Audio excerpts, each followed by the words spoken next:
to the world. Subscribe now to the Hot 97 YouTube channel. It's Ebro in the Morning with Laura Stiles and Rosenberg. Ebro, Laura, and Rosenberg, good morning. What's the weather doing today, Laura? What are we doing with the weather? What's happening? High of 62, cloudy, but we're here.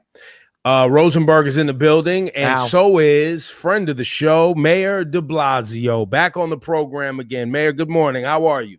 Good morning. I'm feeling good to be with you guys, notwithstanding the very strange world we live in. Yeah, no, it's been a hot week. Not only for some issues you're dealing with down there at City Hall and just being mayor, but just in the nation.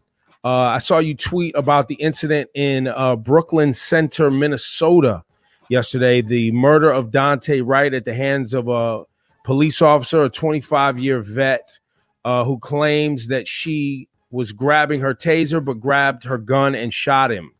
And you had some words that you wanted to put out. So I wanted to give you a moment to maybe express some of that sentiment. Yeah, it's disgusting, and it's sad, and it's painful, and it's got to stop. I mean, it's a 20-year-old guy gets pulled over for nothing, and then an officer kills him. Any officer doesn't know the difference between a gun and a taser shouldn't have either. Shouldn't be on the force. Shouldn't be allowed to be a police officer. Well said. We got to ask ourselves a question: what the hell's going on? Why are people allowed to be police officers if they don't know how to handle their weapon?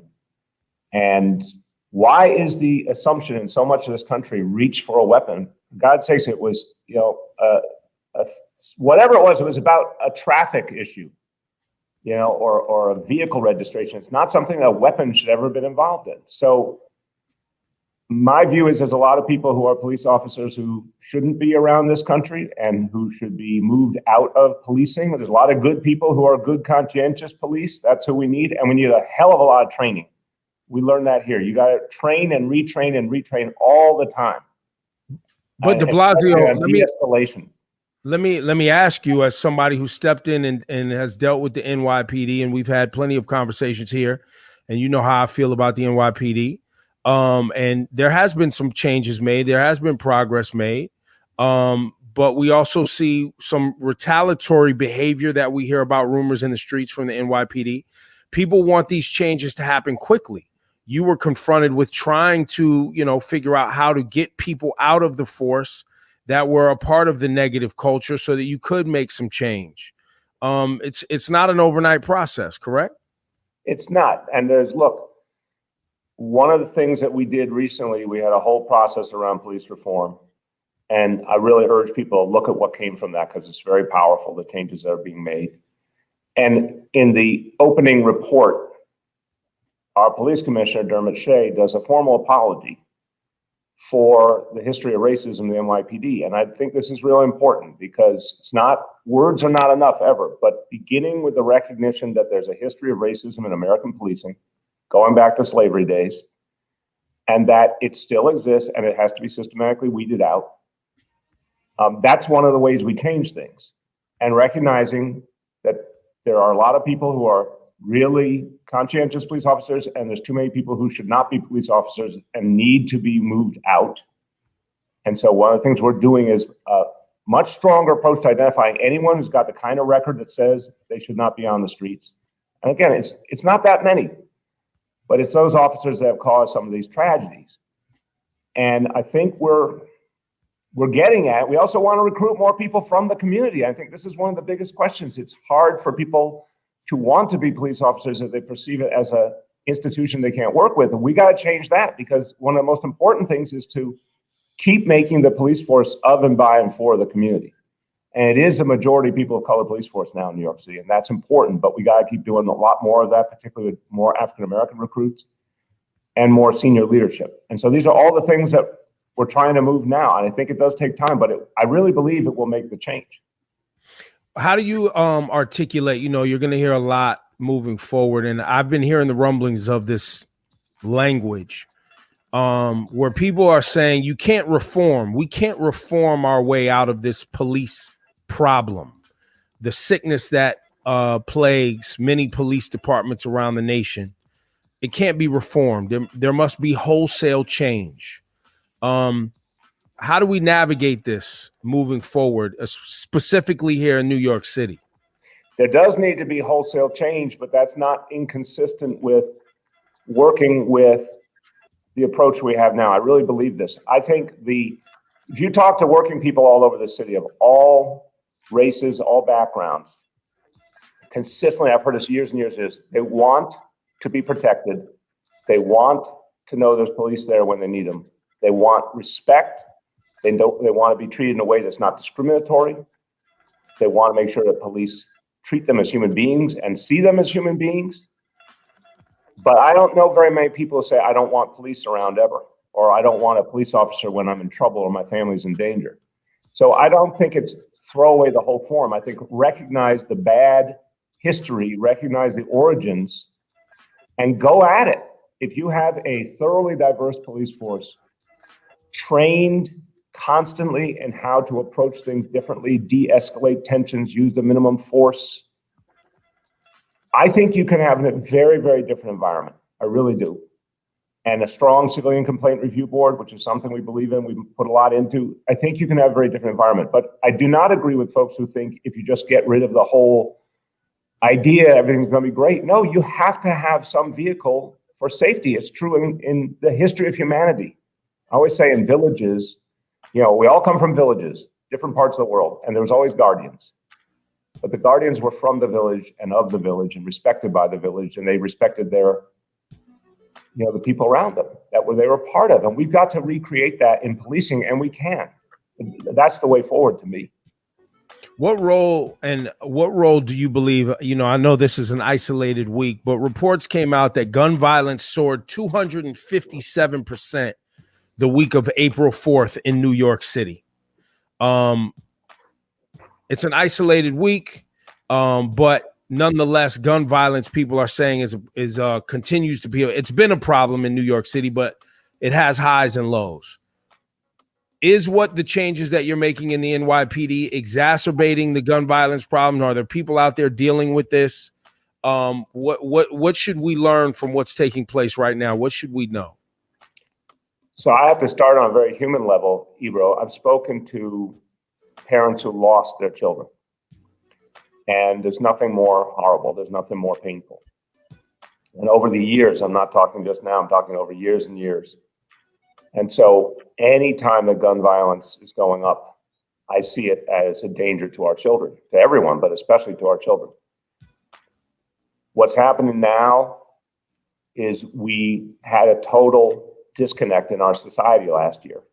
Now, this time last year, everything was shut down.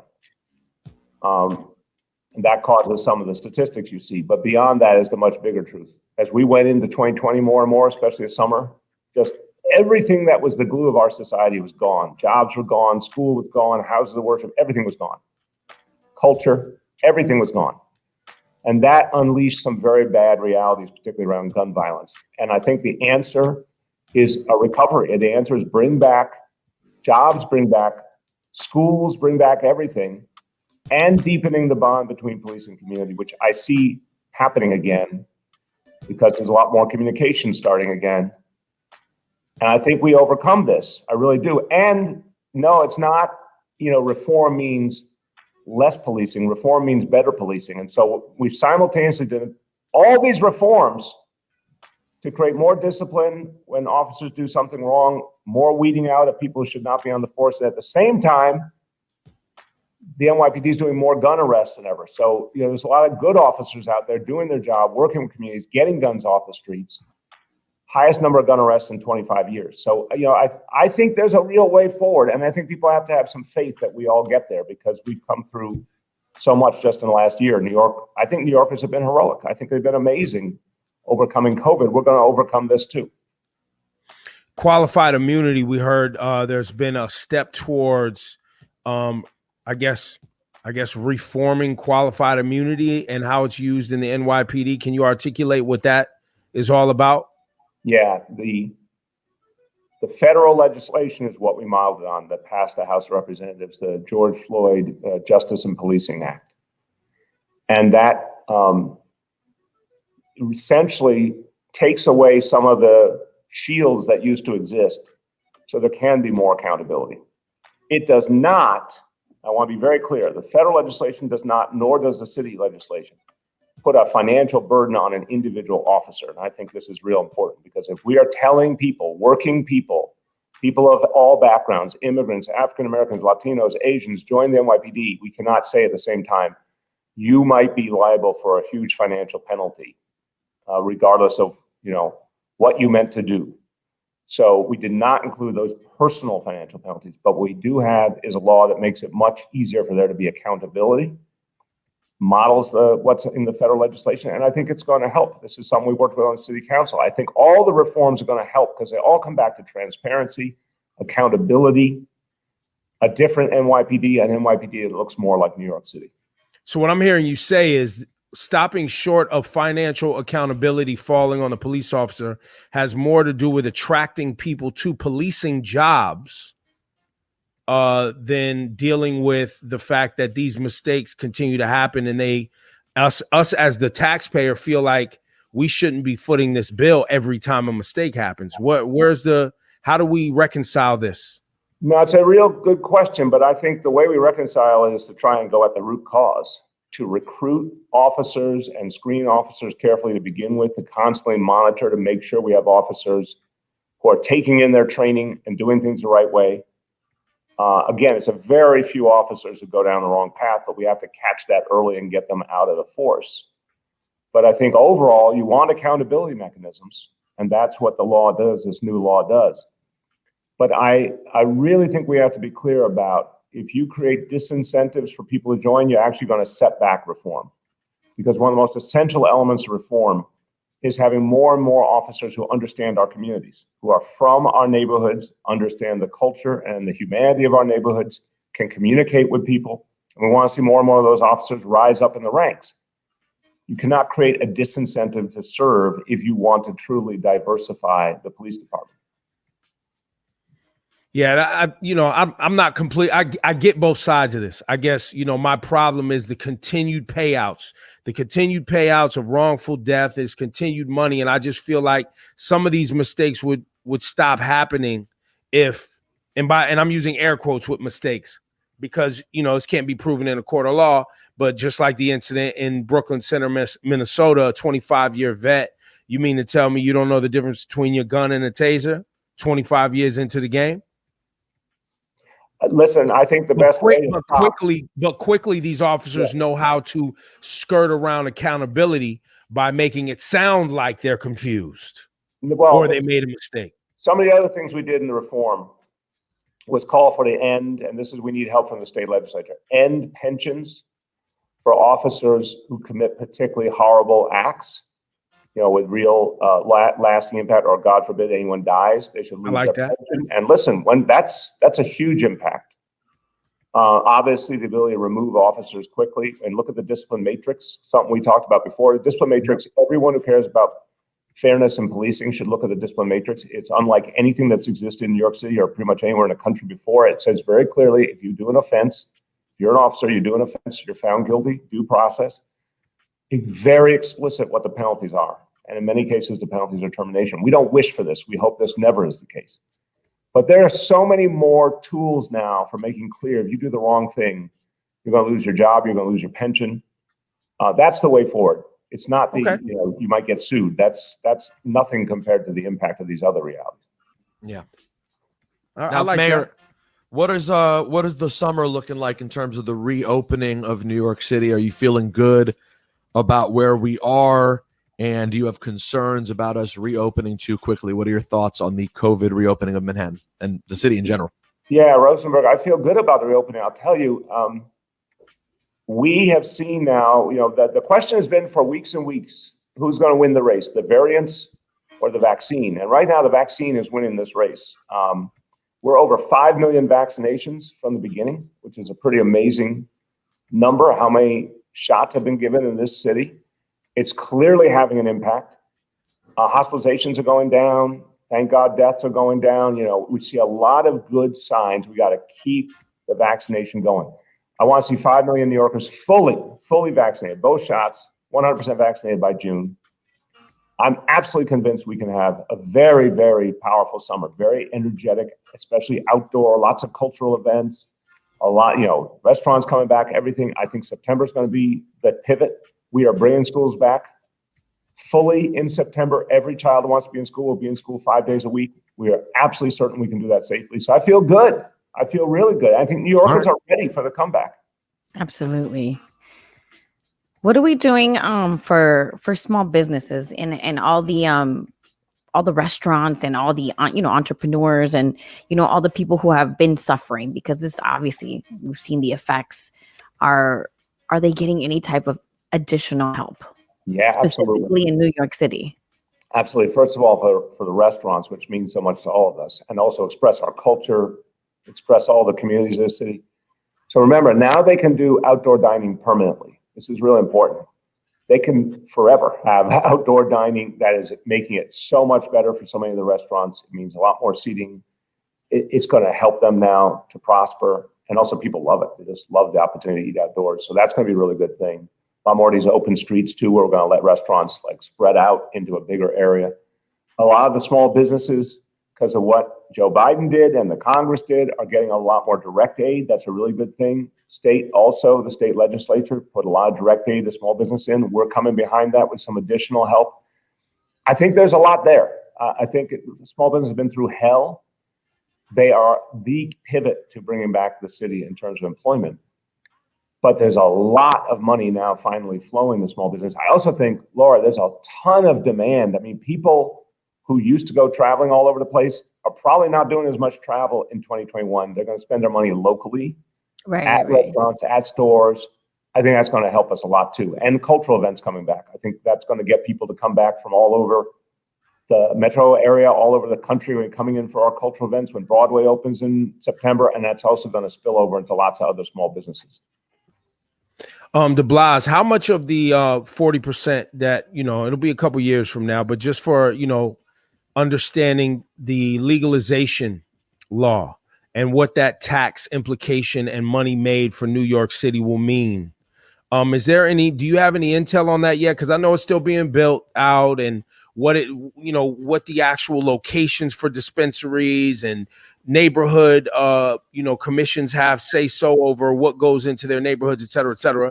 But is there any insight that you can give us on how much money will actually come to New York City through legalization?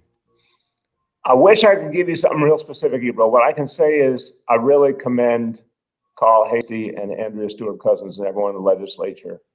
They realized it was time for legalization. It's needed, but they did it in a way that really focused on economic and social justice.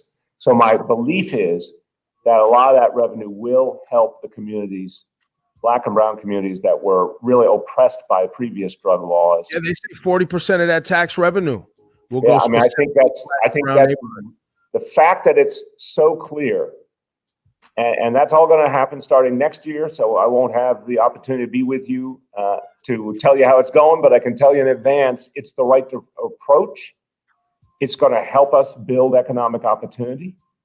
The fact that the records are being expunged for so many people who suffered from unjust drug laws is really important. That's also going to open up doors of opportunity for people. So, yeah, a lot to work out. And a lot of the money that it comes in will go, to making sure that everything is done in a safe and healthy manner. But it's absolutely the right direction. And I'm really, really impressed that they focused on social justice the way they did in the legislation. So will you be smoking weed again after you're done on the job, like you were in your 20s? Let me tell you, those days are over. It didn't work for me, bro. It didn't work for me, but I'm high on life. That's the good news. There you go. It wasn't your thing. That wasn't your thing. All right, now, De Blasio, where's the money at for the kids this summer? Where are the jobs at? I heard about the cleanup crews cleaning up graffiti. Where are the kids getting jobs, man? We got summer youth employment coming back strong. 70,000 kids.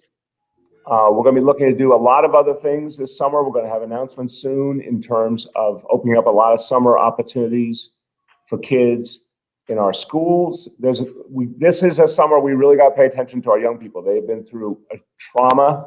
I mean, a literal specific trauma. So many. Can we up the number on the youth jobs? Can that happen? We're talking to the city council about that, but we're starting with a really strong base, 70,000. We're going to see where we can go from there. But the remember what kids have been through. Remember how many kids lost someone in their family. So this summer is part of bringing back, and we want to do a lot of focus this summer and fall on mental health also for young people. But I am hopeful, I think it really does connect to also stopping the shootings.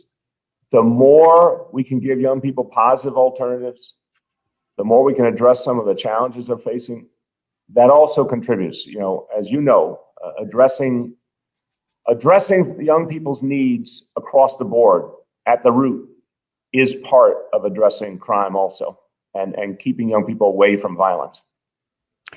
Mayor, one of our listeners is asking what's being done for people, essential workers who are going through eviction court. Yeah, in general, thank God, the evictions have been stopped. There's been a moratorium. That work continues to protect people. But I want to tell you, Laura, anyone who thinks that they're being unjustly evicted can call 311 and talk to our tenant protection office. And if they qualify, they get a lawyer for free. It's really important. We have a law that was passed years ago. Very proud of this law called Right to Counsel for lower income New Yorkers. If you're threatened with a legal eviction, the city of New York will provide you a lawyer to protect your interests. So, and regardless of one's income, you can get legal advice and legal support. So anyone who thinks that what's happening is going to lead to an eviction or is an eviction that's illegal or unfair, call 311 and let's see how we can help. And before I want to close on this because there's some amazing discussion around the Racial Justice Commission that you're rolling out. And it's a city charter intended to correct imbalances in our city. It says here in the article in the New York Times, creating policy recommendations that can include baby bonds, a jobs guarantee, and even reparations for Black residents. Talk about this Racial Justice Commission, Mayor. The Racial Justice Commission is the first of its kind in the United States. I hope it becomes a model because every city, town, state, every part of this country has to examine our history and act on it. So the Racial Justice Commission, chaired by Jennifer Jones Austin, is explicitly charged with identifying where structural and institutional racism exists in city government, but also in other institutions. And I've encouraged the commission to meet with the business community, cultural community, academic community, every part of our society. We have to name and expunge structural racism. And it starts by naming it and acknowledging it and then saying what very specific things we will do to change it, what changes in policy, changes in budget, you name it. So the commission has the power to send proposals to the ballot for the people to vote on that then become the law of New York City and become part of our Constitution, become part of our charter. And they're literally looking at our foundational laws of the city. The charter is our Constitution. They're looking at our basic Constitution to say, does it represent justice or does it represent the thinking of the past? And what needs to be changed to create racial justice in New York City? It's very big stuff. And it's an impressive group of community folks. And they're going to do something I think is going to change the history of New York City and then become a model for the whole country. Well, they probably should start with all the work Robert Moses did some years ago, devaluing Black communities and putting the Cross Bronx Expressway through there and other things that happen. Well, you see, you hit it. Ebro, you hit the nail on the head again, because what Robert Moses did baked in racism to so much of this country, and so much of the city, so much of this area. And think about if the government systematically turned that around, because now it's time for that conversation. We don't have to live with what we were handed from the past.